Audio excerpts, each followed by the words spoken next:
এই সাকিব, জি ভাই। এই ধরো, তুমি এনে গাম লাগাইতেছো কেন? ভাই ফিটিংস লাগাম। ফিটিংস লাগাবে তো পাইপ, তুমি যে ময়লা লাইগা রইছে এগুলো কি পরিষ্কার করছো?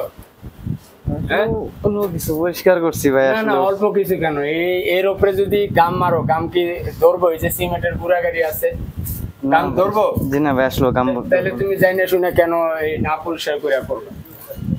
হ্যাঁ, এটা ভাই আসলে একটা মেসেজ দেওয়ার লাগে আমরা এটা আর কি বুঝাইলাম যে আমরা অনেক মিস্ত্রি আছি, এরকম আমার মতন এই যে একটু পরিষ্কার করে সেরাই মানে কাজ দ্রুত করার লেগে। তুমি এখন এই যে সিমেন্ট গুলো কিভাবে পরিষ্কার করতেছো দেখাও। সিমেন্ট গুলো আমি করার লেগে, মানে দ্রুত করার লেগে আর কি এমনি মেরে দেয়। হ্যাঁ হ্যাঁ, না সেটা তো ঠিক না। জি ভাই, আমরা সিমেন্ট গুলো এইভাবে পরিষ্কার করতেছি। এই যে হ্যাসকোপ্লেট দিয়ে আমরা যতটুকু অংশ গাম খাবে অতটুকু অংশ কিন্তু আমরা সুন্দর করে এইভাবে পরিষ্কার করে নিচ্ছি। হ্যাঁ, মানে আমার কথা হচ্ছে যে আমাদের ভিডিওর মাধ্যমে প্রতিটা টিপসের ব্যাপারে আপনারা মেসেজ পাবেন, যে ছোটোখাটো ব্যাপারগুলোই কিন্তু অনেক গুরুত্ব বহন করে।